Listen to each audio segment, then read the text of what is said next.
أعوذ بالله من الشيطان الرجيم بسم الله الرحمن الرحيم قل تعالوا بسم الله الرحمن الرحيم قل تعالوا أتل ما حرم ربكم عليكم ألا تشركوا به شيئا وبالوالدين إحسانا ولا تقتلوا أولادكم من إملاق نحن نرزقكم وإياهم ولا تقربوا الفواحش ما ظهر منها وما بطن ولا تقتلوا النفس التي حرم الله إلا بالحق ذلكم وصاكم به لعلكم تعقلون ولا تقربوا مال اليتيم إلا بالتي هي أحسن حتى يبلغ أشده وأوفوا الكيل والميزان بالقسط لا نكلف نفسا إلا وسعها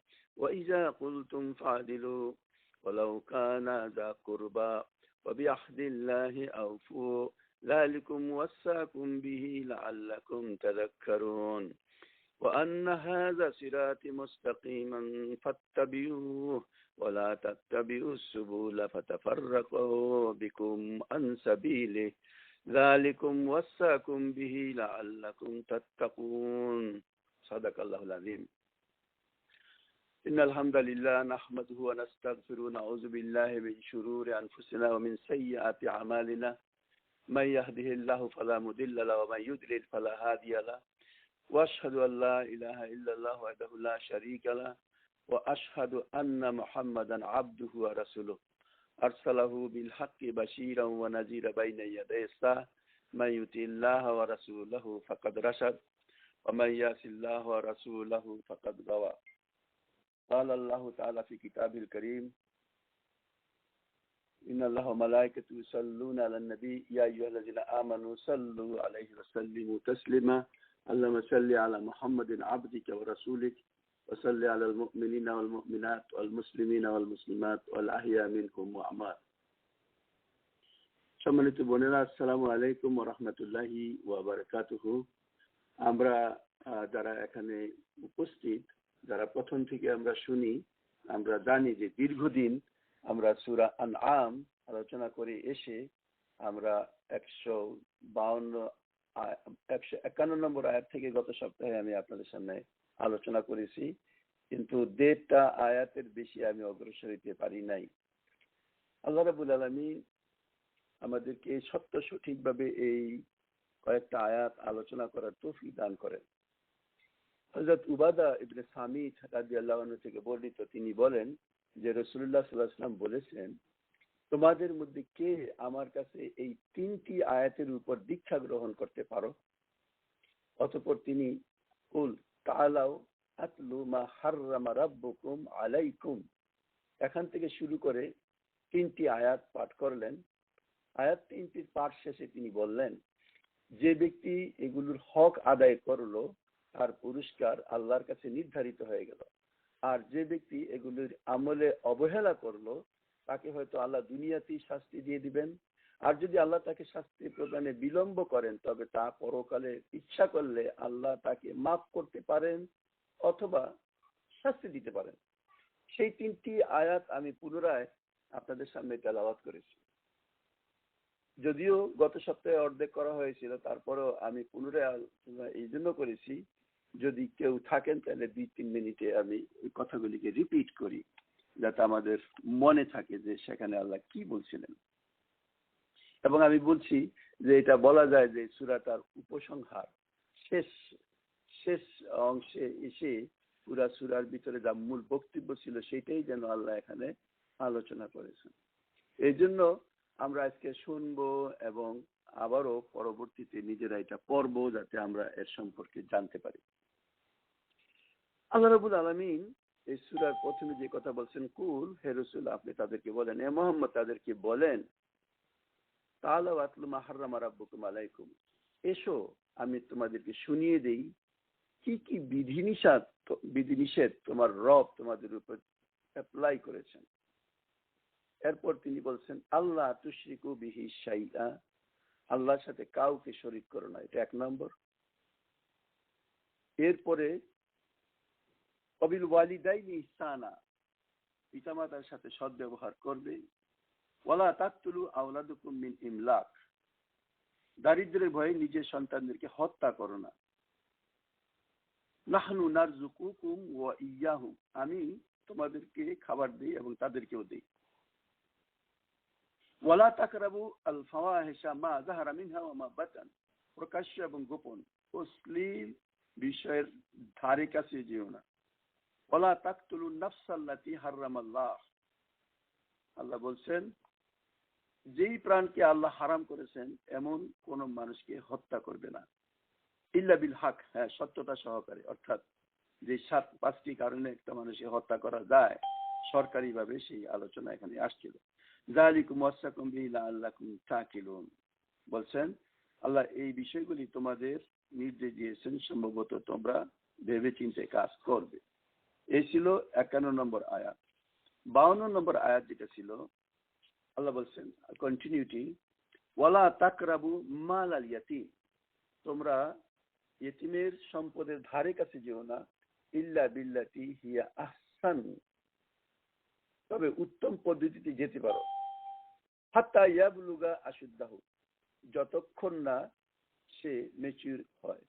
ও awful কাইলা ওয়াল মিজানা বিল কিসত, ওজন এবং পরিমাপে পুরোপুরি ইনসাফ করো। ওয়ালা নুকাল্লিফু নাফসান ইল্লা উসআহা, আল্লাহ কারো উপর সামর্থ্যের অধিক কোনো বোঝা চাপিয়ে দেয় না। ওয়াইজা কুলতুম ফাদিলু, যখন কথা বলো ন্যায্য কথা বলবে। ওয়ালাউ কানা যার কুরবা ওয়া বিআহদিল্লাহি আফু, যদিও সে হয় তোমার নিকটাত্মীয়। এই কয়েকটা জিনিস আমি আপনাদের সামনে শেষ করেছি গত সপ্তাহে। যারা ডিটেল শুনতে চান তারা ওই রেকর্ড শুনবেন। আজকে যেখান থেকে আমাদের আলোচনা শুরু, এই আয়াতের বাকি অংশ, ওয়া বিআহদিল্লাহি আফু, খুবই গুরুত্বপূর্ণ কথা। আল্লাহ আরো যে সমস্ত জিনিস নির্দেশ দিচ্ছেন তার ভিতরে এই যে তোমরা আল্লাহর অধিকার পূর্ণ করো। যালিকুম ওয়াসাকুম বিহি, আল্লাহ এই বিষয়ের উপর তোমাদেরকে নসিহত করতেছেন। এখানে এসে লাআল্লাকুম তাযাক্কারুন, আশা করা যায় তোমরা শিক্ষা গ্রহণ করবে। এই হলো 152 নম্বর আয়াত, যে আয়াত আমি আপনাদের সামনে শেষ করতে পারি নাই। রব্বুল আলামিন এখানে এসে খুবই গুরুত্বপূর্ণ একটা কথা বলছেন। আল্লাহর অঙ্গীকার বলতে আমরা কি বুঝি? আমরা বাস্তবে জানি রব্বুল আলামিন সার্বভৌম ক্ষমতার অধিকারী। সেই সার্বভৌম ক্ষমতার অনুসারী হিসাবে আমরা আল্লাহর সাথে একটা অঙ্গীকার আমরা করি।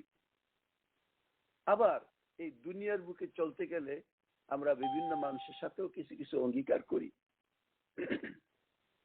একটা মানুষ যখন জন্মগ্রহণ করে এবং মানুষ যখন আল্লাহর এই জমিনে তার চোখ খুলে, চারিদিক থেকে সে অনেক রকমের সাপোর্ট সে পায়।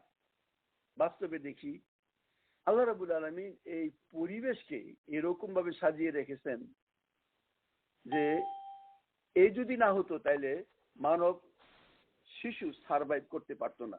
এখানেও সমাজের কিছু দায় দায়িত্ব আমাদের উপর থাকার কারণে সমাজের প্রতি আমাদের কিছু দায় দায়িত্ব আছে। তাহলে আমরা এই আয়াতের এই অংশে 3টা অঙ্গীকার এখানে দেখলাম। আল্লাহ যে কথাটা এখানে বলছে যে ওয়া বিআহদিল্লাহি আউফু, আল্লাহর সাথে কৃত অঙ্গীকার তোমরা পূরণ করো। প্রথম অঙ্গীকার, এই দুটো অঙ্গীকার আমরা নিজেরা ইচ্ছাকৃতভাবে করি। আর থার্ড যেটা অঙ্গীকার আমি বললাম সমাজের সাথে, সেটা অটোমেটিক আসে। আমরা প্রথম অঙ্গীকার আমরা জানি, যখন আল্লাহ মানুষকে অস্তিত্ব দান করেছিলেন তখন সমস্ত রূহকে তিনি একবারে সৃষ্টি করেছেন এবং একবারে সৃষ্টি করার পর ওই আখাযা রাব্বুকা মিন জুহুরি বনি মিন জুহুরি আদম, আল্লাহ যখন আদমের পৃষ্ঠদেশ থেকে তার সমস্ত সন্তানদেরকে বের করলেন, অর্থাৎ আমরা যাতে এই কথাটা মনে রাখি, সৃষ্টি হিসাবে আমরা সবাই এক বয়সের। হযরত আদমের পরপর তিনি সমস্ত রূহকে সৃষ্টি করেছেন, এবং আরোহার জগতে আলমুল আরোহাতে সবাই আছে। সেখান থেকে টাইম ফ্যাক্টর একটা ব্যাপার আছে, কে কখন দুনিয়ার বুকে আসবে।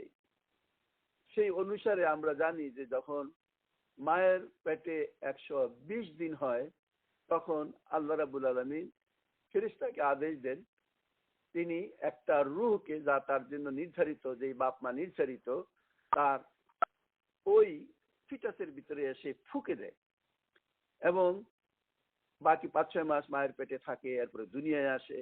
দুনিয়ায় তার যা আল্লাহ বয়স লিখে রেখেছেন এটা কাটায়, এরপর সে এখান থেকে বিদায় হয়ে আলমে বারজাখে যায়, এবং তার রূহ সেখানেই ফিরে যায়।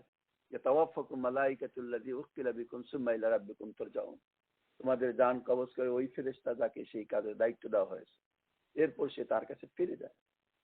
এই কথা আল্লাহ এখানে বলছেন। তো ওই সময় আল্লাহ সমস্ত রূহকে সৃষ্টি করে প্রশ্ন করেছিলেন, আলাস্তু বিরাব্বিকুম, আমি কি তোমাদের প্রভু না? আমরা সমস্ত মানুষ ওই সময় সমস্বরে সাক্ষী দিয়েছি, বালা, অবশ্যই আপনি আমাদের প্রভু। এরপর আল্লাহ বলছেন, হ্যাঁ, এই সাক্ষ্য যে দিলে আমি তোমাদের প্রভু, এটা প্রমাণ দেওয়ার জন্য আমি তোমাদেরকে দুনিয়ার বুকে প্রেরণ করব, এবং এই কারণেই আমরা এখানে আসছি। এখানে আসার সাথে সাথে আমরা সেই সাক্ষীর ভিতরেই আছি। হ্যাঁ, এখন প্রশ্ন আসতে পারে, কই আমাদের তো মনে নাই যে আল্লাহর কাছে আমরা এইরকম একটা ঘোষণা দিয়ে আসছি। প্রশ্ন হলো, যদি এটা মনেই থাকতো তাহলে তার পরীক্ষা হইতো না। কিন্তু বাস্তব কথা এটা যে মনের প্রচ্ছন্ন কোন অংশে সবাই আমরা জানি যে কেউ না কেউ আমাদেরকে সৃষ্টি করেছেন। এই জন্য শুরু থেকে এই পর্যন্ত রূপ বিভিন্ন হইতে পারে, ধর্ম বিভিন্ন হইতে পারে, মিসগাইড মানুষ হইতে পারে, কিন্তু সর্ব অবস্থায় মানুষ কোনো না কোনো সৃষ্টিকর্তাকে খুঁজে বেড়ায়। সারা জীবন যেই ব্যক্তি নাস্তিকতা করে, সেও মৃত্যুর সময় যখন ব্যথা শুরু হয়ে যায়, তখন বলে, ও মাই গড, ও এমজি, এই কথা বলে সে চিৎকার দেয়। আমরা সবাই বরং এই বর্তমান বিশ্ব এরকম এক ক্রিটিক্যাল পজিশনে আসছে, যা কোনো দিন আসে নাই। এতদিন আমরা মহামারী বা এপিডেমিক সম্পর্কে জানতাম, কিন্তু এখন যেটা আসছে এটা এপিডেমিক না, এটা প্যান্ডেমিক, অর্থাৎ বিশ্ব মহামারী। দুনিয়াকে তছনছ করে দিচ্ছে এই জিনিস। মানুষের সাজানো গুছানো জীবন পদ্ধতি, মানুষের অহংকার, আমি তোকে নিশ্চিহ্ন করে দিব, আমি ওই দেশের অস্তিত্ব রাখবো না, এই যে বড়ত্ব অহংকার মানুষের ভিতরে ছিল, তা সব খান খান হয়ে টুকরা টুকরা হয়ে গেছে। মানুষকে নতুন ভাবে চিন্তা ভাবনা করার জন্য আল্লাহ এক পজিশনে নিয়ে আসছেন। এখানে কোন জাতির প্রতি যেন এখন আর কোন জাতির কোন শত্রুতা নাই, অর্থাৎ তার চেয়েও বড় বিপদ এসে উপস্থিত হওয়ার কারণে মানুষ তার ছোটখাটো যে বিরোধিতা, সেই সব জিনিসগুলিকেই ভুলে গেছে। আমরাও যারা ব্যক্তিগতভাবে আমরা দেখি, যাদের সাথে আমাদের চলাফেরা উঠা বসা দীর্ঘ সময় আমরা অতিক্রম করেছি, তাদের কাছে আমরা বলি, মাফ করে দিয়ে, জানি না কে বাঁচবে আর কে বাঁচবে না। আমরা দিন রাত 24 ঘন্টা এরকম এক পজিশনে আছি যে মুহূর্তের জন্য আমাদের কাছে মৃত্যুর কথা দূরে সরে যায় না। এখন যেন মনে হয় যে পুরা বিশ্বের মানুষ নিজেকে পুনরায় মূল্যায়ন করার একটা সুযোগ পেয়েছে। যে কারণেই হোক না কেন, আমরা এমন একটা পজিশনে তো আসছি। এখন মনে হয় যে ওয়াদা আল্লাহর কাছে আমরা করেছিলাম, আলাস্তু বিরাব্বিকুম, আমি কি তোমাদের প্রভু নাই, প্রভু নই, সেই ওয়াদাটা ফুলফিল করা যেন এখন আমাদের জন্য খুব সহজ হয়ে গেছে। বাস্তবে আমরা তাই দেখতেছি। তাইলে একটা ওয়াদা আমাদের ছিল আল্লাহর সাথে। এই আয়াতে যে আল্লাহ বলছেন, ও আল্লাহ যে বলছেন, ওয়া বিআহদিল্লাহি আউফু যালিকুম ওয়াসাকুম বিহি লাআল্লাকুম তাযাক্কারুন, আল্লাহ তোমাদেরকে এইসব বিষয়ে যে নির্দেশ দিয়েছেন, তোমরা আল্লাহর সাথে ওয়াদা অঙ্গীকার পূরণ করো। এবং এটা বলার পর যেমন আমি বললাম, আরো যে ওয়াদা আমরা করেছি সেটা আল্লাহ আমাদেরকে পূরণ করতে বলছেন। দ্বিতীয়, আমাদের যে অঙ্গীকার আমরা মানুষের সাথে করি, কারো সাথে কেউ টাকা পয়সা দেওয়া আনা করি, আমরা একটা লিখিত করি, আমরা একটা ওয়াদা করি অতদিনে ফেরত দিব, বা বিভিন্ন প্যাক্ট আমরা সব সময় করি। ওয়াদা পূরণ করা ইসলামের একটা নির্দেশ। এমনকি আল্লাহ রসুলকে যখন কাফেরদের সাথে তিনি একটা প্যাক্ট করেছেন, যতক্ষণ পর্যন্ত, যেমন হুদাইবিয়ার সন্ধি আমরা আনি সামনে, অথবা মদিনায় এসে ইহুদিদের সাথে যে প্যাক্ট তিনি করেছেন, তিনি সেই সন্ধিকে চূড়ান্ত পর্যায় পর্যন্ত অনুসরণ করেছেন। এটাই হোক আমাদের জীবনের লক্ষ্য। মুনাফিক তার যে সমস্ত টার্মস এন্ড কন্ডিশনে সে মুনাফিক হয়, তার ভিতরে একটা যে যখন ওয়াদা করে সে ওয়াদা বরখেলাপ করে। আমরা সেই ওয়াদা বরখেলাপ করতে পারি না। আমরা দেখি এই দুইটা ওয়াদা, অর্থাৎ যেটা আমরা আল্লাহর সাথে এগ্রিমেন্টে এসেছি, আবার যা দুনিয়ার বুকে আমরা ব্যক্তিগতভাবে একে অন্যের সাথে অথবা এক দেশ আরেক দেশের সাথে আমরা যে সমস্ত ওয়াদা করি, এই সমস্ত ওয়াদা তার ভিতরে শামিল। কিন্তু আরো একটা ওয়াদা যেটা আমরা অনেক সময় চিন্তা ভাবনা করি না। যখনই কারো কাছ থেকে আমি কোনো বেনিফিট পাই, তখন তার প্রতি আমার একটা রেসপন্সিবিলিটি বা দায়িত্ববোধ আসে, এবং সেটাকে আপনি বলতে পারেন ন্যাচারাল কন্ট্যাক্ট বা স্বভাবজাত বা প্রাকৃতিক একটা এগ্রিমেন্ট, যা আমরা মানুষের সাথে আমরা করি। এই তৃতীয় যে ওয়াদা, আজকে আমি একটু ডিটেল এই ওয়াদা সম্পর্কে আমরা বলি। আল্লাহ রাব্বুল আলামিন মানুষকে যে জীবনের অস্তিত্ব দান করেছেন, অর্থাৎ প্রত্যেকটা মানুষকে যে শারীরিক এবং আধ্যাত্মিক শক্তি তিনি দান করেছেন। আল্লাহ রাব্বুল আলামিন মানুষের দেহের অভ্যন্তরে যে সমস্ত যন্ত্রপাতি কল কবজা দান করেছেন, আল্লাহ জমিনে তার জন্য বিভিন্ন রকমের উপায় উপকরণ সৃষ্টি করেছেন। জীবিকা হিসাবে পরিচালনা করার জন্য অনেক রকম জিনিস আল্লাহ দান করেছেন, অনেক রকম সুযোগ সুবিধা তিনি দান করেছেন। আমরা আরো সহজভাবে যদি বলতে চাই, আমরা দেখি জন্মের পর এই যে হাসপাতাল বা এই যে চিকিৎসা বিজ্ঞান, অথবা এই যে আমার বাবা মা, এই যে আমার দাদা দাদি নানা নানি, এই সবাই যেইভাবে আমাকে আগলায় তোলে, অথবা এই অবস্থায় আমি যদি দেখি আমি এখন বসে আছি, আমার গায়ে কাপড় চোপড় আছে, আমার পেটে খাবার আছে, কে এই খাবার তৈরি করলো সেটা কিন্তু আমি জানি না, বা কে আমার এই শার্টটা বানিয়ে দিয়েছে সেটা আমি দেখি না। অথবা এই যে আমার টেবিলের সামনে আমি দেখি বিভিন্ন রকমের ফলমূল আছে, এখানে খাওয়ার মতো অনেক রকমের জিনিসপত্র আছে, আমরা দেখি কে এগুলি তৈরি করলো। কোন একটা মানুষের মাধ্যমে সেই সমস্ত জিনিসপত্রগুলি আমার কাছে আসছে। আমার উপরে একটা লাইট জ্বলতেছে, এই লাইটটা কে তৈরি করেছে তাও আমরা অনেক সময় জানি না। আমরা দেখি জন্মের পরপর পিতামাতার যেই চেষ্টা একটা সন্তানকে নিরাপদে রাখার, যে আপ্রাণ প্রচেষ্টা, এটা কেন সে করে? এগুলি এমন একটা জিনিস যা আমার এই দুনিয়ার অস্তিত্ব রক্ষার জন্য অটোমেটিক ভাবে বিরাট, কেউ যদি চোখ খুলে দেখে তাইলে দেখবে যে এর ভিতরে বিরাট রকমের একটা শক্তি কাজ করতেছে, যা আমরা চিন্তাই করতে পারি না যে কিভাবে তারা আমাদেরকে এইভাবে এইভাবে সাহায্য সহযোগিতা করতেছে। তো যে সমস্ত মানুষ এই চিন্তা ভাবনাগুলি করে না, আমরা এর আগে আলোচনা করে আসছি যে তাদের আর জানোয়ারের ভিতরে কোনো পার্থক্য নাই। কারণ তারা মনে করে যে এগুলি আমার জন্মগত অধিকার, সে মনে করে যে এটা আমি পাবই। কিন্তু এই অধিকার দ্বারা তোমাকে দিচ্ছে, তাদের প্রতি তোমার কিছু দায় দায়িত্ব আছে। আরো সহজভাবে বর্তমান অবস্থাটাকে আমরা বলি। আমরা যেই করোনা ভাইরাসের শিকার আজকে বিশ্ববাসী, আমেরিকার মতো most advance nation of the world, সে তছনছ হয়ে যাচ্ছে, কোনো মতেই সেইটাকে কোপ করতে পারতেছে না, কাউন্টার করতে পারতেছে না।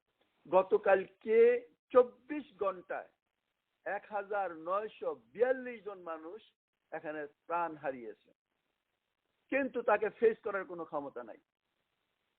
আমরা যারা এই মুহূর্তে এই প্রোগ্রামটা শুনছি, এই সমাজের প্রতি আমাদের কিছু দায় দায়িত্ব আছে, বুঝতে পারবো আমরা। যেমন যারা আমাদের বিভিন্ন কাজে দায় দায়িত্ব আছে, তারা কিছু নির্দেশনা বলে আমাদেরকে দান করছে, এবং যতক্ষণ পর্যন্ত এই নির্দেশগুলি কোরআন হাদিসের বিপরীত না হয়, ততক্ষণ পর্যন্ত আমাদেরকে এগুলি মানা, আল্লাহ এই কোরআনই ফরজ করেছে। আল্লাহ বলছেন আতিউল্লাহ ওয়া আতিউর রাসূল ওয়া উলিল আমরি মিনকুম, তোমরা দাসত্ব করো আল্লাহর, আনুগত্য করো আল্লাহ রাসূলের।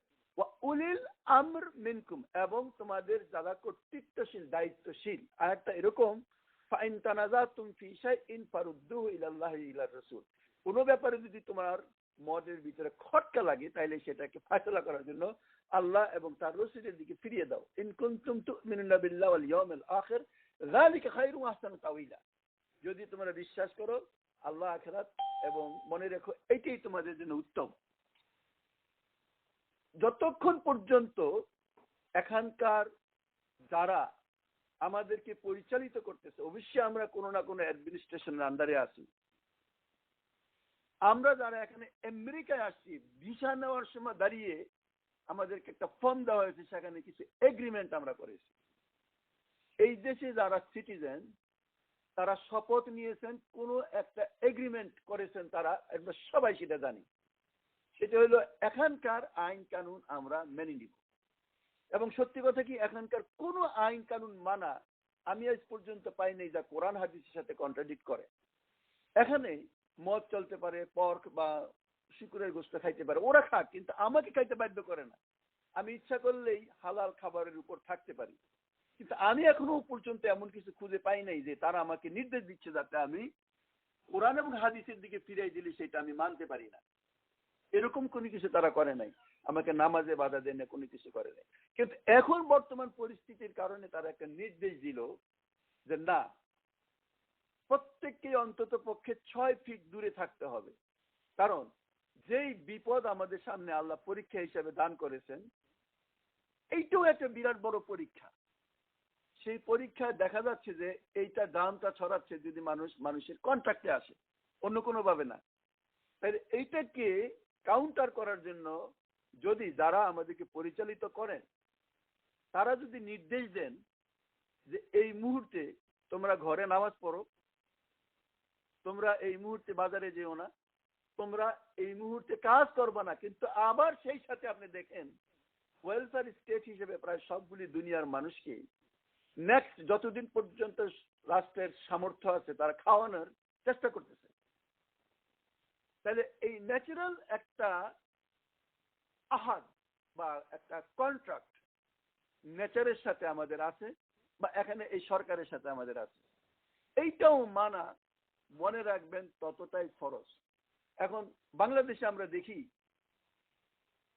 যে সরকার এতদিনে বুঝ আসার পর বলছে যে না, মসজিদে জুমার নামাজ হবে না, 10 জনের বেশি যাইতে পারবে না, প্রতি নামাজে 5 জনের বেশি যাইতে পারবে না। অবুঝ মানুষ জোর করে যাবে এবং সেই জন্য মারপিট করছে। এবং আমি দেখলাম ফেসবুকে যে শুধু পুরুষরা না, তার মহিলারা পর্যন্ত আমার হাজবেন্ডকে কেন, তোর হাজবেন্ডকে কেন যাইতে দিল, আমার হাজবেন্ড কেন দিল না, এই জন্য চুল ছিঁড়াছিড়ি করতেছে মহিলাদের। একই ইমোশন আল্লাহ জায়েজ করছেন? আল্লাহ জায়েজ করেন নাই। আল্লাহ রসুল সাল্লাল্লাহু আলাইহি ওয়াসাল্লাম তো ওনার জিন্দেগিতে যখন বিপদ ছিল, তখন হযরত বিলাল রাদিয়াল্লাহু বলছেন যে বিপদ এখন প্রাকৃতিক বিপদ, ঝড় তুফান আসতেছে, প্রচন্ড অবস্থা খারাপ, বলছেন আযান দাও। আযান দেওয়ার পর বলো সাল্লু ফিল বুয়ুতিকুম, হাইয়া আলা সালাহ বলার পর মসজিদ আসতে বলেন নাই, বলছে সাল্লু ফিল বুয়ুতিকুম, তোমরা তোমাদের বাড়িতে নামাজটা পড়ে নাও।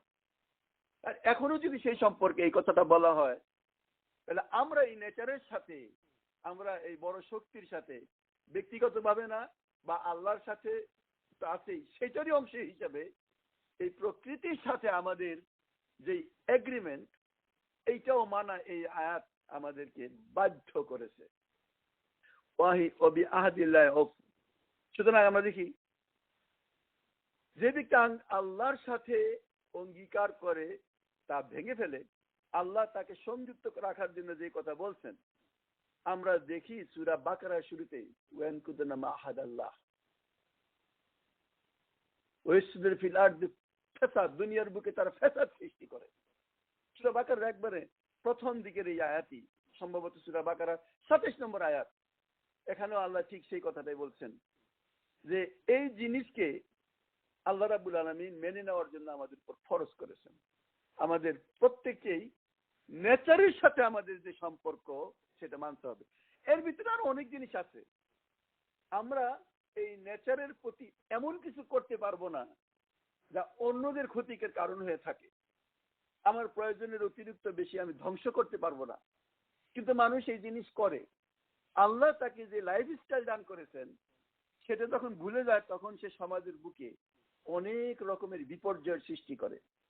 অপচয় যখন মানুষ করে, তখন আমরা তার বাস্তব চিত্র দেখি। যেই খাবার আল্লাহ মানুষকে দান করেছেন এই দুনিয়ার বুকে সার্ভাইভ করার জন্য, বহু মানুষ সেই খাবারগুলিকে এরকম ভাবে অপচয় করে যা তার প্রয়োজনের অতিরিক্ত ছিল বলেই সে ট্র্যাশ করে ফেলে, গার্বেজ করে ফেলে। অথচ এই দুনিয়ার কত মানুষ আজকে না খেয়ে আছে, হাজার হাজার 8,000 সন্তান দুনিয়ার বুকে শুধু মেলনিউট্রিশনে পার ডে মারা যাচ্ছে প্রতিদিন। তাইলে আমরা যে অঙ্গীকারবদ্ধ এই দুনিয়ার বুকে, কোরআন যেখানে বলছে ওয়ালা তুলকু বিআইদিকুম ইলা তাহলুকা, নিজের হাতে নিজেকে ধ্বংসের মুখে নিক্ষেপ করো না, আমরা নিজেরা নিজেদেরকে ধ্বংসের মুখে ঠিক করছি। এই জন্য আল্লাহর সাথে যে ওয়াদাটা আল্লাহকে বলছেন, ওয়াবি আহদিল্লাহ আউফু, আল্লাহর সাথে কৃত অঙ্গীকার পূরণ করো। এর যে বাকি দুইটা রূপ, সেই রূপগুলির সাথে আমরা বিরূপ ব্যবহার আমরা করি। নেচার, এই নেচার আমরা নষ্ট করতেছি, আমরা স্পয়েল করতেছি, সামাজিক পরিবেশটাকে আমরা খারাপ করতেছি। আমাদের অনেকে মনে করে আমার কোনো সমস্যা নাই, আমি যাব, আমার যদি করোনা ভাইরাস হোক তাতে কার কি আসে যায় না। আপনি জানেন না যে আপনি এই সমাজে থাকার কারণে এই করোনা ভাইরাস দ্বারা আপনি নিজেই যে ধ্বংস হচ্ছেন তা না, বরং আপনি অন্যদের ক্ষতির জন্য ছড়াই দিচ্ছেন। আপনি জোর করে মসজিদে যাবেন, যাইতে আমার ইমানের প্রশ্ন না, এই ইমান আপনাকে বলে নাই। এই ইমান, এই ইমোশনাল ইমান ইসলাম বলে নাই। রাসূল সাল্লাল্লাহু আলাইহি ওয়াসাল্লাম যেখানে ওই সময়কার সাহাবীদেরকে, তখন পরিবেশ এতটাও খারাপ হয়নি যতটা আজকে ছিল। যখন সাল্লু ফি বায়ুতিকুম, তোমরা তোমাদের বাড়িতে নামাজ পড়ো। আর এখন কেউ ইমোশনালি যদি এই কাজ করে, মারপিট করে, জোর করে, কালকে দেখলাম যে থাইল্যান্ডে জোর করে বাইরে থাকবে, আমার হইলে হবে, তাতে কি আছে, তখন গুলি করে মারছে একজনকে, পুলিশে মারছে, কালকে আর্মিতে মারছে। আপনারা যদি কেউ দেখে থাকেন, আমি সকালবেলা ফজরের পরে ফেসবুকে দেখলাম ফটো সহ। তো সে তো তার নিজেকে ধ্বংস করেছে, যেখানে এই আইনটা মানা তার উপরে ফরজ ছিল। এই টাইম বিং, আমি এখানে একটু এই জন্য এই আয়াতকে বর্তমান পরিস্থিতির সাথে নিয়ে আসলাম। আমি একটা খুব গুরুত্বপূর্ণ কথা সবাইকে বলি, এই কোরআনকে দ্বারা পড়বেন, তাফসীর ব্যাখ্যা সবকিছুই পড়বেন 1,500 বছর আগের লেখা, 1,000 বছর আগের লেখা, এবং ওই সময়কার পরিবেশ পরিস্থিতি অনুসারে যে সমস্ত তাফসীর লেখা হয়েছে, ওই অনুসারে যদি আপনি এই তাফসীর পড়েন এবং সেগুলিকে যদি ওখানেই লেখেন, তাহলে আপনিও ওই কোরআনে যে কথাটা লেখা আছে, যালিকা, এটা হচ্ছে আসাতিরুল আউয়ালিন, পূর্বদিনের কথা। বাস, যেই অজুহাতে মক্কা এবং মদিনার লোকেরা, আরব বিশ্বের লোকেরা প্রথম আল্লাহর রাসূলের বিরোধিতা করেছে, আপনি ঠিক সেই বিরোধিতা করলেন। আপনাকে সেই কোরআনকে অ্যাজ ইট ইজ স্টাডি করতে হবে, কনটেক্সট বুঝতে হবে, কোন পরিপ্রেক্ষিতে আল্লাহ এই আয়াতকে নাযিল করেছে। মনে রাখবেন যে আল্লাহ প্রথম কি সৃষ্টি করেছেন? আল্লাহ প্রথম সৃষ্টি করেছেন কলম। এই মহাবিশ্ব সৃষ্টির সর্বপ্রথম সৃষ্টি হলো কলম। আল্লাহ কলমকে সৃষ্টি করে বললেন লেখো। কলম জিজ্ঞাসা করলো মাকতুব, আমি কি লিখবো? আল্লাহ বললেন দুনিয়ার এই শুরু থেকে এন্ডিং পর্যন্ত যা হবে সবকিছু লেখো। এবং কলম সবকিছু লিখে ফেলছে, আর কোনো কিছু পরিবর্তন নাই। এবং আল্লাহ রসুল বলছেন রুফিয়াল আকলাম, কলমকে তোলা হয়েছে, অর্থাৎ লেখা শেষ হয়ে গেছে। পাতা শুকায় গেছে, এবং পাতা শুকায় গেছে। তাইলে আমরা দেখি এই কোরআনের যত জিনিসপত্র, যত আয়াত আমাদের চোখের সামনে, আমরা যাতে না মনে করি যখন কোনো একটা ঘটনা ঘটছে তখন আল্লাহ সেটাকে লিখেছেন এবং তখন জিব্রাইলকে বলছেন যাও এই আয়াতটা তখন ওখানে দিয়ে আসো। মোটেই না। এই কোরআন লৌহে মাহফুজের ভিতরে এক্স্যাক্টলি এখন আমরা যেইভাবে পাই সেইভাবেই আছে। শুধুমাত্র আল্লাহ এক একটা পরিবেশের উদ্ভাবন করেছেন, সৃষ্টি করেছেন, যাতে ওই পরিবেশে এই আয়াতটা খাপ খায় এবং যাতে মানুষ এই আয়াতের মর্ম বুঝে। একটা উদাহরণ আমি দিলে বুঝি, যে কোনো এক যুদ্ধ থেকে ফেরার পথে এক জায়গায় আল্লাহ রসুল সাহাবীদেরকে নিয়ে ক্যাম্প করলেন এবং সেখানে রেস্ট করার জন্য। সকাল হয়ে গেল, যাবেন, নামাজের টাইম লেট হয়ে যাচ্ছে। এখানে দুইটা ঘটনা আছে। একটা হলো যে সবাই ঘুমায় পড়লেন, একজন সাহাবীকে দায়িত্ব দিলেন উঠানের জন্য। দুইটা আয়াতের ব্যাখ্যা দিই আমি। কিন্তু তিনি শেষ দেখতে দাগায় দেয় ফজরের আগে সবাই সাথে নামাজ পড়তে পারে। কিন্তু মনে হয় আল্লাহর ইচ্ছা ছিল যে সবাই একটু রেস্ট করে নেক। সবাই এমন ঘুমাইল এবং যাকে দায়িত্ব দেওয়া ছিল তিনি ঘুমায় পড়লেন। আর যখন ঘুম থেকে উঠলেন তখন বেলা উপরে উঠে গেছে। আল্লাহ রসুল সবাইকে নিয়ে এখান থেকে আর একটু সামনে যায় জামাতের সাথে নামাজ পড়লেন। কিভাবে কাজা নামাজ পড়তে হয় জামাতের সাথে সেটাও যেন এই আয়াতের মাধ্যমে প্রমাণ করে দিলেন। এমন একটা সিচুয়েশন আল্লাহ রাব্বুল আলামিন ক্রিয়েট করলেন। আর আরেকটা উদাহরণ আমি দেই। হযরত আয়েশা যখন যাওয়ার কথা, ঠিক ওই সময় তিনি তার গলার হার খুঁজে পাচ্ছেন না, এটা নাই। তো এই দিকে আল্লাহর রাসূল বললেন যে না, এটা এখান থেকে খুঁজে বের করতে হবে, এটা কোথায় গেছে। তারপরে আল্লাহর ইশারাই তিনি করেছেন, কিন্তু তিনি এখান থেকে যেতে নারাজ যতক্ষণ না এটাকে খুঁজে পাওয়া যায়। সবাই খুঁজছে। ইভেন রাসূল সাল্লাল্লাহু আলাইহি ওয়াসাল্লামের প্রিয়তম সাহাবী হযরত আয়েশার বাবা সিদ্দিক আকবর আবু বকর রাদিয়াল্লাহু আনহু এসে তার মেয়ে অর্থাৎ আয়েশার পেটের ভিতরে গুঁতো মারছেন, তোর জন্য আজকে সবার নামাজ কাজা হচ্ছে। এখানে পানি নেই, উযু করতে পারতেছি না আমরা, আমাদের সামনে যায় উযু করতে হবে। ঠিক তিনি চুপ, সবাই চুপ। আল্লাহ রাসূল বলেন না, খুঁজে বের করো। শেষ পর্যন্ত আয়াত নাযিল হইল তায়াম্মুমের আযাব। তায়াম্মামু সাইয়িদান তাইয়্যিবা, তোমরা যখন পানি না পাও ওয়ান্তাজিদু মাআ, যদি পানি না পাও তাহলে পরিষ্কার মাটি দিয়ে তায়াম্মুম করো। সবাই তায়াম্মুম করে নামাজ পড়লেন। ঠিক তখনই দেখা যাচ্ছে যেখানে হযরত আয়েশার উট বসেছিল ঠিক তার নিচে চিক চিক চিক করে জ্বলতেছে। তা আমি বলি এটা এতক্ষণ কেন দেখে নাই? এতক্ষণ দেখে নাই ওই সিচুয়েশনে কিভাবে নামাজ পড়তে হবে, কিভাবে তায়াম্মুম করতে হবে এই জাতিকে শেখানো দরকার ছিল। সেই সেই একটা সিচুয়েশন, এনভায়রনমেন্ট আল্লাহ তৈরি করলেন, যেই এনভায়রনমেন্টে ওই আয়াতটা খাপ খায়। তা আমি যেই কথাটা বলতেছিলাম খুব গুরুত্বপূর্ণ কথা। কোরআন নাজিল হয়েছে আজকে থেকে ১৫০০ বছর আগে, কিন্তু সেই ১৫০০ বছর আগে কোরআন রচিত নয়, কোরআন রচিত পূর্বেই। আমরা কনটেক্সট বা শানে নজুল এই জন্য আলোচনা করি যাতে আমরা তার ধারণাটা খুঁজে পাই যে এই আয়াতটার মর্মার্থটা কি, এর বাইরে কিছু না। এবং যে সমস্ত মানুষ যুগ যুগ ধরে এই আয়াতগুলিকে বর্তমানের সাথে তালি না করতে পারে তারা কোরআন বুঝবে না, কিছুই বুঝবে না। আমি আজকে আপনাদের সামনে ওয়াবি আহাদিল্লাহি আউফু, কৃত ওয়াদা তোমরা আল্লাহর সাথে কৃত ওয়াদা তোমরা পূরণ করো। এবং এর যে তিনটা ব্যাখ্যা আমি দিলাম, আরো ব্যাখ্যা হইতে পারে এবং আমার ব্যাখ্যা চূড়ান্ত না, আমার চেয়ে সুন্দর ব্যাখ্যা দেওয়ার মানুষটা হাজারে হাজারে আছে। আমি তো অত বড় জ্ঞানী গুণী মানুষ না, আপনারা সবাই জানেন আমার দৌড় কতটুকু আছে, আপনারা খুব ভালো করেই জানেন, আমি এই ফিল্ডে এক্সপার্টও না।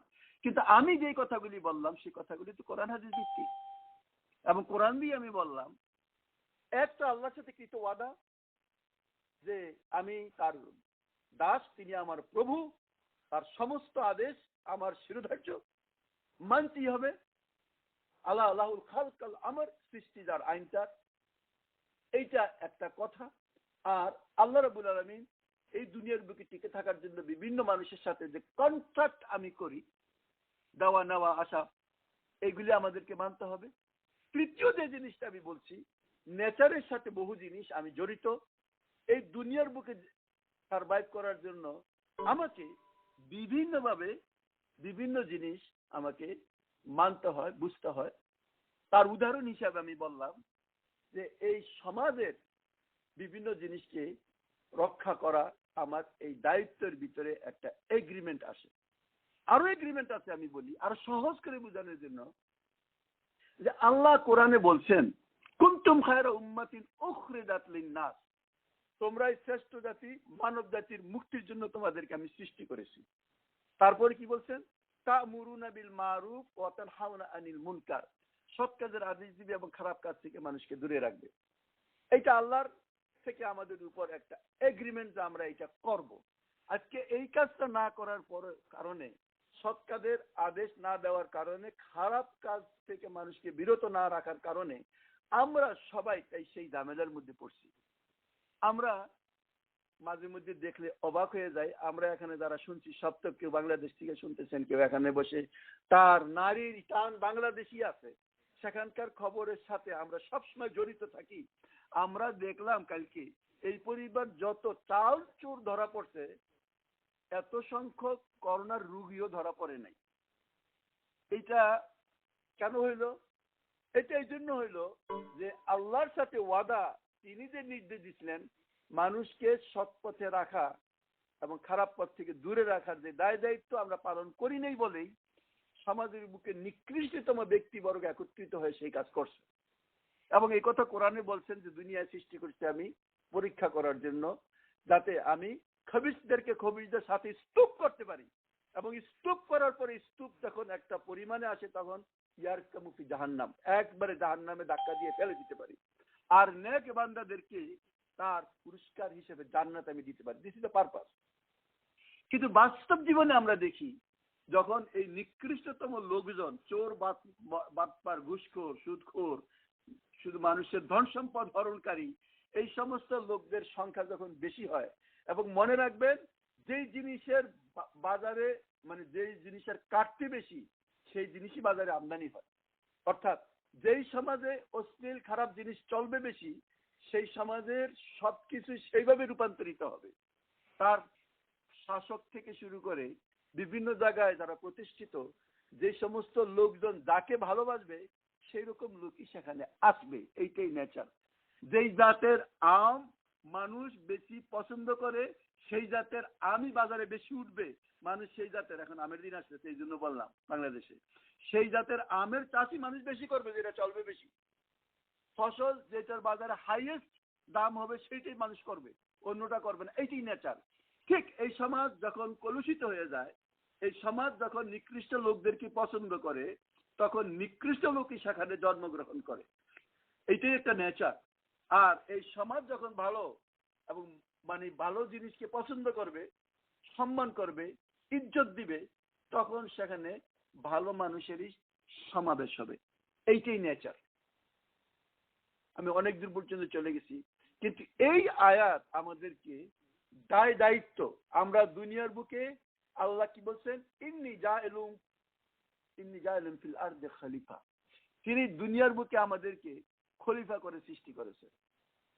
এই দুনিয়ার বুকে আল্লাহ হাজারো লক্ষ কোটি রকমের জীব জানোয়ার আল্লাহ তৈরি করেছে, এবং আমরা বাস্তবে কি দেখি যে আল্লাহর সবই সৃষ্টি। আল্লাহর জন্য একটা হাতি, একটা তিমি সৃষ্টি করা, যেমন এই ছোট্ট একটি করোনা ভাইরাস সৃষ্টি করা একটু বেশ কম নাই। এমন একটা ভাইরাস যা চোখে দেখা যায় না, লক্ষ গুণ বড় করলে যদি এটা মাইক্রোস্কোপে ধরা পড়ে, সাধারণভাবে দেখা যায়। এরকম একটা শক্তি সারা দুনিয়াকে তছনছ করে দিলেন। আল্লাহ তো সেই কথাই বলছে, ওয়াট সারা জুনুদ আল্লাম তারাও এমন সৈন্যবাহিনী যা চোখে দেখা যায় না। এই আয়াতের তো ব্যাখ্যা এই সময় আমাদেরকে করতে হবে। ওই সময় যখন আল্লাহ রসুল গারে সোর গুহায় হযরত আবু বকর তিনি ছিলেন, যখন আবু বকর ভয় পাইলেন, তখন আল্লাহ বললেন যে তুমি ভয় কিসের, লা তাহজান। আল্লাহ রসুলের মাধ্যমে বললেন যে আল্লাহ এমন এক সৈন্যবাহিনী দিয়ে সাহায্য করবেন যা তোমার চোখেও পড়বে না। এবং তখনকার চোখে পড়া আর এখনকার চোখে পড়া আরো অনেক রকম ব্যস্তম ডেভেলপ হয়ে গেছে। তাইলে আমরা মনে রাখবেন, সর্ব অবস্থায় আমাদেরকে এই কোরআন পড়ব, শুধুমাত্র কোরআন শুরুতে বলছে জালিকাল কিতাব লা রাইবা ফিহি হুদাল লিল মুত্তাকিন, এই সেই কিতাব সন্দেহের অবকাশ মাত্র নাই, মুত্তাকি লোকদের জন্য এটা হেদায়েত। প্রথম টার্গেট আমরা ঠিক করি নেই যে এই কোরআনের আলোচনা পড়াশোনা সবকিছু আমরা করব, যাতে এই কোরআনের যে মূল টার্গেট, মুখাতেব, যাকে লক্ষ্য করে আল্লাহ এই কোরআনকে নাজিল করেছেন, সেটা হলো আল্লাহর খলিফা এই আমরা যারা মানুষ দুনিয়ার বুকে। জালিকাল কিতাব লা রাইবা ফিহি হুদাল লিল মুত্তাকিন, যদিও এই কিতাব সমস্ত মানুষের জন্য নাজিল করেছেন, কিন্তু মুত্তাকি আল্লাহভীরু লোক ছাড়া কেউ তার থেকে কোনো রকমের ফায়দা উঠাইতে পারবে না। তাইলে আমাকে এই কিতাব যে সমস্ত গাইডলাইন দিয়েছেন, হেদায়েত দিয়েছেন, পথ নির্দেশ দিয়েছেন, আমার টার্গেট প্রথমে হওয়া উচিত যে এই পথ নির্দেশ জানবো, বুঝবো এবং নিজের জীবনে অ্যাপ্লাই করব। সেটা ব্যক্তিগত জীবন হোক, আমার পরিবারের উপর আমার যে দায়িত্ব, যেমন আজকে আমরা এখানে পড়ছিলাম, এই আয়াতের শুরুতে যে কথাটা আল্লাহ আমাদেরকে বলছেন, প্রথমে এই যে হারামকৃত জিনিসগুলির আলোচনা করতে দেয় আল্লাহ, আয়াতের শুরুতে বলছিলেন শিরক, বলছিলেন মা হাররামা রাব্বুকুম আলাইকুম আল্লা তুশরিকু বিহি শাইআন। প্রথম হইল যে আল্লাহ দুনিয়াকে সৃষ্টি করেছেন, সৃষ্টির ব্যাপারে কারো বিন্দু পরিমাণ কোন রকমের অধিকার নাই, সুতরাং ইবাদতের মালিক একমাত্র আল্লাহ। আমরা যদিও মুখে বলি ইয়া বুদু ইয়াকা নাস্তাইন, আমরা আল্লাহ তোমার ইবাদত করি এবং তোমার কাছে সাহায্য চাই, কিন্তু বাস্তব জীবনে আমরা সেটা অ্যাপ্লাই করি না। আমরা বাস্তবে দেখি আমরা সেখানে আমাদের পদস্খলন হয়ে যায়। তারপরে যে কথাটা বলছেন কবিল ওয়ালিদাইনি ইহসানা, পিতামাতার সাথে সদ্ব্যবহার। কেন? আমরা এই দুনিয়ার বুকে আসার পরপরই আমরা দেখি আমাদের উপর সবচেয়ে বেশি, যার সবচেয়ে বেশি করুণা শুরু থেকে, তা আমার পিতামাতা। বাবা হয়তো প্রসব ব্যথা অনুভব করে নাই, কিন্তু যুগ যুগ থেকে এই ছেলেকে বড় করার জন্য তার চেষ্টা, তার খাটনি, তার সুখ শান্তি আনন্দ ফুর্তি ত্যাগ করে যেইভাবে সেই কাজটা করে, সুতরাং এই দেওয়ার বিনিময়ে কিছু পাওয়াটা একটা অ্যাবনর্মাল কিছুই না। এই সমাজ আমাদেরকে কত কিছু দিয়েছে, আমরা চারিদিকে যদি তাকাই আমরা বুঝতে পারি না। প্রত্যেকটা মানুষই যেন প্রত্যেকটা মানুষ কিছু কেন কিছু দান করে যাচ্ছে।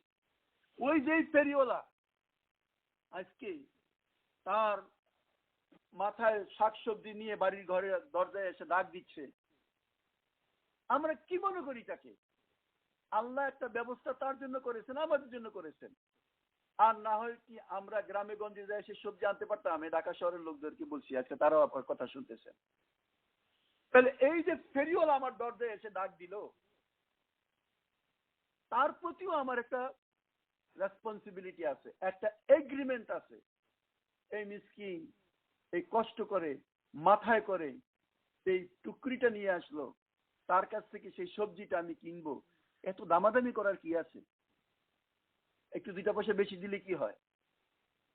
এটা আমি একটা এক্সাম্পল হিসেবে বললাম যে এই সমাজের প্রতি আমাদের যে দায়িত্ব, সমাজ যাতে কলুষিত না হয় তার দিকে আমাদের সর্ব অবস্থায় সাবধান থাকাটা যেন আল্লাহ এই আয়াতের মধ্যে বলছেন ওবি আহদিল্লাহি আউফু। কিছু আমরা সরাসরি করেছি, আমরা জানি আল্লাহর সাথে কৃত ওয়াদা। 2 নম্বর, এই দুনিয়ার বুকে ট্রানজাকশন বিভিন্নভাবে চাকরি বাকরি থেকে শুরু করে সবকিছু নিয়ে আসতে পারেন। আপনি একজন এমপ্লয়ারের সাথে এগ্রিমেন্টে আসছেন 8 ঘন্টা কাজ করবেন এবং সে আপনাকে বুঝাই দিচ্ছে এই কাজ করবেন, তার বিনিময়ে সে আপনাকে যে কন্ট্রাক্ট সে অনুসারে আপনাকে বিনিময় দিবে, মানে আপনাকে আপনার যে ওয়েজ, আপনার যে স্যালারি সেটা দিবে। এখন যদি আপনি কাজ করার পরেও আমরা দেখি আমাদের দেশের লোকেরা বহু দেশে যায় কাজ করে কিন্তু 6 মাস 8 বছর অনেক সময় তারা যেই বেতন পায় না, বেতন পায় না। এখানেই যারা এমপ্লয়ি, যারা এমপ্লয়ার, তারা তাদের আহাদকে ধ্বংস করেছে। একটা উদাহরণ আমি দিলে বুঝবেন। উদাহরণস্বরূপ কোনো একটা সৌদি তার খেতে কাজ করার জন্য একজন লেবার তার দরকার এবং সে বলল যে আমি তাকে প্রতি মাসে 500 রিয়াল বা 1000 রিয়াল ধরেন, আমি প্রতি মাসে তাকে 1000 রিয়াল করে বেতন দিব। এই এগ্রিমেন্ট করার মাধ্যমে সরকারের কাছ থেকে সে একটা পেপার নিল এবং তার মাধ্যমে সে একজন বাংলাদেশ থেকে লোক আনবে। ঘটনাটা কি ঘটে, কিছু দালাল সেখানেই আশেপাশে থাকে, ব্যবসার নাম করে তাদের ভিসা, তারা তখন ওই মালিকের কাছে যায় বলে দেখো তুমি যে ভিসা বের করছো 1 বছর তোমাকে কোনো পয়সা দেওয়া লাগবে না, যদি ভিসাটা আমাকে দাও লোকটা আমি এনে দিব। কিভাবে? যে তোমাকে আমি একটা ভিসার দাম 12,000 রিয়াল দিচ্ছি, এই নাও 12,000 রিয়াল, তুমি ভিসাটা আমাকে দাও। সে 12,000 রিয়ালে যেটা ঘটে আপনাদের অনেকেরই জানা নাই, আমি যেহেতু ছিলাম যে কিভাবে এই জিনিসগুলি হয়। ওই দালাল 12,000 রিয়াল দিয়ে ওই মালিকের কাছ থেকে সেই ভিসাটা কিনলো। কেনার পর বাংলাদেশে তার আরেক দালাল আছে, তার কাছে দিল। এই দালাল তখন বলল যে তুমি যেতে চাও, ফ্রি ভিসা আছে আমার কাছে। বললো যা ইচ্ছা মুখে আসে বললো এই নাও তোমার ভিসার দাম হইলো কত, মনে করেন 20,000 রিয়াল, একটা উদাহরণ দিলাম, 20,000 রিয়াল। ওকে, কোনো এক ব্যক্তি 20,000 রিয়ালে সেই ভিসাটা কিনা গেল, আরব দেশে গেল।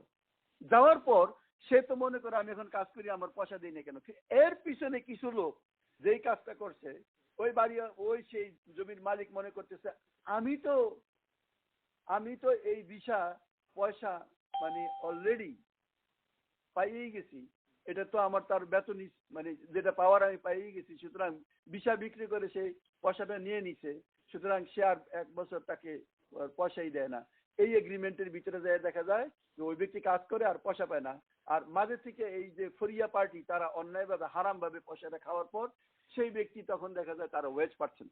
পুরো জিনিসটাই একটা হারামের ভিতরে চলে গেছে, কিন্তু এর ভিতরে অবৈধভাবে মানুষ লাভবান হচ্ছে, কিন্তু যারা যেই ব্যক্তি সেই ভিসাটা পয়সা দিয়ে কিনছে সেই ব্যক্তি তার পয়সাটাকে ফেরত পাচ্ছে না, অলরেডি এই পয়সা অন্যের পকেটে চলে গেছে। উদাহরণ আমি দিলাম। তাহলে এই এগ্রিমেন্টের ভিতরে দেখা যায় মানুষ তার দায় দায়িত্ব পালন করে নাই। সোজা কথা, যে ব্যক্তি এমপ্লয়ি সে সরাসরি সেই লোকটাকে যদি নিয়ে আসতো, মাসে মাসে বেতন দিত যে এই কন্ট্রাক্ট আমার, এই কন্ট্রাক্টের ভিতরে তুমি এই পয়সা পাবা। আলহামদুলিল্লাহ, এর দায় দায়িত্ব আল্লাহ আমাদের উপরে দিয়েছিলেন সে ইনসাফকে প্রতিষ্ঠা করার জন্য, যেটা এর আগের আয়াতে ছিল যে ওয়াফুল কাইল ওয়াল মিজানা বিল কিসত ওয়ালা তুকাল্লিফু নাফসান ইল্লা উসা ওয়া ইসকিলতুম ফাদিলু ওয়ালাউ কানা যাল কুরবা ওয়া বিহাদিল্লাহি আউফু। এই কথাগুলি বলার মাধ্যমে আল্লাহ বিভিন্ন রকমের রেসপন্সিবিলিটি বর্ণনা করছেন। আল্লাহ এরপরে বলছেন যালিকুম ওয়াসা বিহি, এই আল্লাহ এখানে বলছেন যালিকুম, এইটাই ওয়াসা আমার তোমাদের প্রতি যে মানে নসিহত, মানে ওয়াসা বিহি লাআল্লাকুম তাযাক্কারুন, এই বিষয়ে আল্লাহ নির্দেশ দিচ্ছেন এই আমার উপদেশ, এবং তোমরা এই উপদেশ নিষেধ এর উপর যদি আমল করো তাহলে তোমাদের আর কোনো ঝামেলার সৃষ্টি হবে না। আলহামদুলিল্লাহ, আমরা প্রত্যেকটা মানুষ যাতে মনে করি যে I have some severe responsibility, আমার সবসময় দায়িত্ব আছে। এই দায়িত্ব যখন মানুষ না পালন করে তখন বিপর্যয়ের সৃষ্টি হয়। আল্লাহ রাব্বুল আলামিন এই জন্যই বলছেন যে 3 ব্যক্তিকে হাসরের দিন প্রশ্ন করা হবে না কেন, সরাসরি জাহান্নামে দিবেন। তার ভিতরে এক ব্যক্তি যে ঘোষণা দিয়ে কোনো দায়িত্ব নেয় এবং সে কিছু ওয়াদার মাধ্যমে দায়িত্ব নেয়, সেই ওয়াদা পালন করে না। 10 টাকা স্যার চাউল আমি দিব, এই কথার মাধ্যমে যখন মানুষের কাছ থেকে ভোট নিয়ে তাকে 10 টাকা সে চাউল দেয় না, তখন সেই ব্যক্তি কিয়ামতের দিনে জাহান্নামে নিক্ষিপ্ত হবে। আমি XYZ কারো নাম উল্লেখ করতে চাই না। আল্লাহর কাছে সবচেয়ে নিকৃষ্টতম ব্যক্তিদের মধ্যে যে তিনজন, তার ভিতরে একজন তো পিতামাতার সাথে যারা খারাপ ব্যবহার করে, আর তার ভিতরে আরেকজন হইল যারা এইভাবে মানুষের সাথে কৃত ওয়াদার বরখেলাপ করে। আহাদ এগ্রিমেন্ট যেটা তারা নেয় সেটাকে তারা ভঙ্গ করে।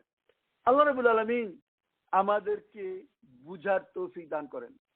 এই দুনিয়ার বুকে যাকে যে ক্ষমতা আল্লাহ দেন তাকে সেই রকমের রেসপন্সিবিলিটি আল্লাহ দেন। আল্লাহ কোরআনে বলছেন, ওয়াল্লাযী জাআলাকুম খালাইফাল আরদ, দুনিয়ার বুকে মানুষ আমি তোমাদেরকে তার প্রতিনিধি করেছি। ওয়ারাফা বাদাকুম ফাওকা বাদিন দারাজা, একজন থেকে আরেকজনকে মর্যাদা দিয়েছি। লিয়াবলুয়াকুম ফীমা আতাকুম, যাকে যা দিয়েছি তাকে তা দিয়ে আমি পরীক্ষা করি। নেশন হিসেবেও আপনি দেখেন এই দুনিয়ার বুকে বহু গরিব নেশন আছে এবং অনেক ধনী নেশনও আছে। এখন তারা অত্যন্ত সম্পদের মালিক, অনেক ক্ষমতার মালিক, অনেক সাজ সরঞ্জামের মালিক। তাদেরকে আল্লাহ রাব্বুল আলামিন এই ধন সম্পদ, এই সাজ সরঞ্জাম এই জন্য দিচ্ছেন, পরীক্ষায় যখন মানুষের উদ্দেশ্য তাদের ফেলো অন্যান্য যে সমস্ত দেশ আছে তাদের প্রতি তারা কি দায়িত্ব পালন করে। আবারও বলবো, আল্লাহ রাব্বুল আলামিন সামান্য করোনা দিচ্ছেন। করোনা আপনারা জানেন করোনা খুব বড় বড় কিছু জিনিস না। উদাহরণস্বরূপ আমি জাপানের তৈরি ছোট গাড়িটার নাম হইলো করোলা, এর চেয়ে একটু বড়টার নাম হইলো করোনা, তার চেয়ে আর একটু বড়টা যেটা হবে সেটা হবে ক্রেসিডা, তারপরে একটা বড় যেটা হবে সেটা হলো ক্যামরি, তারপরে আছে ক্রাউন, আছে না? আপনারা তো অনেকেই জানেন, যারা জানেন একটা থেকে আরেকটা বড়। আমি মনে মনে হাসি, বলে করোনা পাইয়েই তোমরা এত দুর্দশাগ্রস্ত, যখন আল্লাহ ক্যামরি, এখন আবার ক্রেসিডা বাজারে নাই, এই দেশের বাজারে নাই, যখন আল্লাহ ক্যামরি দিবে অথবা তোমাদেরকে আল্লাহ ক্রাউন দিবে তখন বুঝবা আল্লাহর মায়ের কত বড়। এইটা একটা সামান্য সামান্য।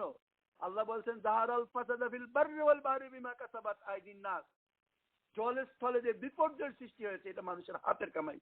ইউজিকা বাদাল্লাযী আমালু, সামান্য তোমাদের কর্মের সামান্য সামান্য শাস্তি ভোগ করার জন্য, লাআল্লাহুম ইয়ারজিউন, এই আশায় যাতে তোমরা ফিরে আসতে পারো। সম্বিত ফিরে পাওয়া উচিত। আজকে মাত্র আমরা দেখি ডিক্লেয়ার ৮৩,০০০ লোক এই মুহূর্তে মারা গেছে। ৮৩,০০০ না, আরো অনেক বেশি মারা গেছে।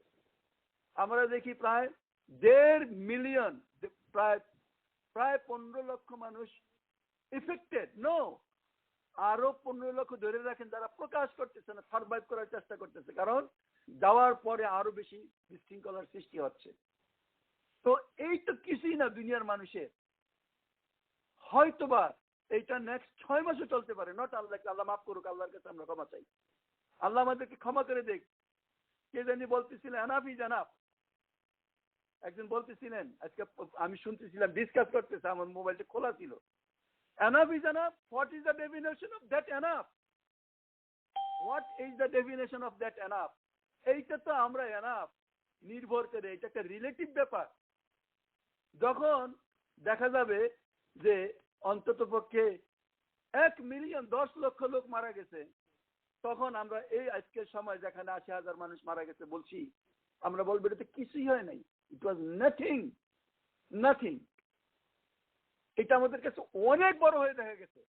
কিন্তু আমরা যদি আমাদের কর্মটাকে একটু দেখি, দ্বিতীয় বিশ্বযুদ্ধের পর দুনিয়ার বুকে মানুষের অত্যাচার, নির্যাতন, জাতি জাতিকে ধ্বংস করে দেওয়া, আমরা যদি দেখি যে কিভাবে টেকনিক্যালি ইনফিলট্রেট করে সেই ইরাক, সেই সিরিয়া, সেই মানে বিভিন্ন দেশগুলিকে তছনছ করে দুনিয়ার সবচেয়ে ওল্ডেস্ট সিভিলাইজেশন এবং সবচেয়ে ধনী লোকদের ভিতরে একটা এক সময় সিরিয়া, যাদের সাথে আমি দীর্ঘদিন কাজ করেছি, তাদের চেহারা আমার কাছে বেশি উঠে যে তাদের সন্তানরা এমন ভাবে নির্যাতিত হয় যে একটা বাচ্চা যখন মারা যায় সে আল্লাহর কাছে ফরিয়াদ করে, আমি কিন্তু আল্লাহর কাছে বলে দিব, আমি কিন্তু আল্লাহর কাছে বলে দিব যে আমি একটা রুটি পাই নাই। আজকে একজনে দেখলাম সত্যি সেই বেবিটা কি আল্লাহর কাছে যায় বলেই দিল আমাদের বিরুদ্ধে? হ্যাঁ, বলে দিয়েছে সে, তার বলা দরকার নাই। আল্লাহ নিজেই তো দেখেন আজকে দুনিয়ার বুকে যেই ঘটনা ঘটতেছে, আল্লাহ কি দেখেন না? তিনি দেখেন। আমাদের শিক্ষার জন্য যদি আমরা এটাকে গ্রহণ করি, আলহামদুলিল্লাহ, আমার মনে হয় এই ক্রাইসিস থেকে যদি আল্লাহ আমাদেরকে যাদেরকে বাঁচায় রাখবেন, হয়তোবা আমরা অন্যরকম দুনিয়া দেখব। আপনি দেখেন আজকে থেকে 2 সপ্তাহ পরে প্রায় আমাদের সামনে রোজা আসতেছে। রোজা, রোজার যে অরিজিনাল রূপ রাসূল সাল্লাল্লাহু আলাইহি ওয়াসাল্লাম এবং সাহাবীদের সময় যেরকম ছিল, সেই রোজার রূপ থেকে আমরা অনেক দূরে চলে গেছি। রোজা এখন আমাদের কাছে একটা আনন্দ, ফুর্তি, খাওয়া দাওয়া, হাই, মানে সারা অন্যরকম ব্যাপার স্যাপার। এই দেশে তো সমস্ত খাবার দাবার মসজিদেই হয়। আনন্দ, ঘরে রান্না নাই, সেখানে রান্না খাবার আসতেছে সবকিছু। অথচ সাহাবীদের রোজা তো অন্যরকম ছিল। হয়তোবা আল্লাহ এই ক্রাইসিসের মাধ্যমে পুনরায় আজ থেকে ১৫০০ বছর আগে সাহাবী এবং রাসূল সাল্লাল্লাহু আলাইহি ওয়াসাল্লাম যেইভাবে রোজা করতেন, অল্প কিছু নিজের ঘরে খাওয়ার মাধ্যমে সারা রাত্র নিজের ঘরে বসে বসে নামাজ পড়তেন, সেইভাবে হয়তো ফিরে আসতেছি আমরা। আমরা অরিজিনালিটি ফিরে আসতেছি। হয়তোবা এই দুনিয়া এই ধাক্কার ফলে সম্বিত ফিরে পাবে এবং নিজেদের লাইফ স্টাইল পুনরায় অরিজিনালিটির দিকে ফিরে আসবে। মানুষ চিন্তা করবে যে ফেলো মানুষের প্রতি আমাদের দায় দায়িত্ব আছে, সেটা আমাদেরকে পালন করতে হবে। আমি নিজে একা নিজেকে সুস্থ রাখতে পারবো না, নিজের খাই নিজের পরেই, কারো সাথ পাশে নাই, এই কথাটা যে ভুল তার প্রমাণ আমরা আজকে নিজের চোখে দেখতে পারি বিভিন্নভাবে। আলহামদুলিল্লাহ, আলহামদুলিল্লাহ, সুম্মা আলহামদুলিল্লাহ। আমি আজকে ওই ১৫২ বাকি অর্ধেক আয়াতের বেশি যেতে পারলাম না। ইনশাআল্লাহুল আজিজ আমার সময় শেষ। নেক্সট উইক আমরা ১৫৩ নম্বর আয়াত পুনরায় আলোচনা করব। আল্লাহ রাব্বুল আলামিন আমাদের যে দায় দায়িত্ব, আমরা যে আল্লাহর পক্ষ থেকে খলিফা হিসেবে আসছি, আল্লাহ যে আমাদেরকে পরীক্ষা করার জন্য দুনিয়াতে প্রেরণ করেছেন, আমরা যে আল্লাহর সাথে একটা অঙ্গীকারবদ্ধ, আমরা যে মানুষ অন্য মানুষের সাথে যে সমস্ত অঙ্গীকার করি এবং নেচার হিসাবে বিভিন্ন জনের সাথে আমি যে জড়িত, আমার শরীরের দিকে তাকাই, আমি আমার বাড়িঘরের দিকে তাকাই, যেদিকে তাকাই আমি দেখি বহু মানুষের আমার এই জীবনকে সুখময় আনন্দময় করার জন্য কত মানুষের তার ভিতরে দান রয়েছে, চেষ্টা রয়েছে, খাটনি রয়েছে, তা আমরা দেখি। এই সবার প্রতি যাতে আমরা ইনসাফ পালন করতে পারি, আমরা যাতে বিআহদিল্লাহ, আল্লাহর সাথে দেওয়া এই অঙ্গীকার পূরণ করতে পারি। আল্লাহ বলছেন যালিকুম ওয়াসাকুম বি, তোমাদেরকে এই নির্দেশ দিচ্ছেন আমরা যাতে সেই নির্দেশ পালন করতে পারি। আল্লাহ শেষে বলছিলেন লাআল্লাকুম তাযাক্কারুন, এই আশায় যে তোমরা শিক্ষা গ্রহণ করবে, আমরা যাতে আল্লাহর ইচ্ছার সাথে নিজেদের ইচ্ছাকে মিলাইতে পারি। অর্থাৎ আল্লাহ বলছেন নিজের আয়াতের শেষ অংশে লাআল্লাকুম তাযাক্কারুন, আশা করা যায় তোমরা উপদেশ গ্রহণ করবে। আল্লাহ আমাদেরকে সেই উপদেশ গ্রহণ করার তৌফিক দান করেন। আজকে আমার আলোচনা এখানেই শেষ। সুবহানাকা আল্লাহুম্মা বিহামদিক, আশহাদু আল্লা ইলাহা ইল্লা আনতা আস্তাগফিরুকা ওয়া আতুবু ইলাইক। আসসালামু আলাইকুম ওয়া রাহমাতুল্লাহি ওয়া বারাকাতুহু। কেউ প্রশ্ন করলে করতে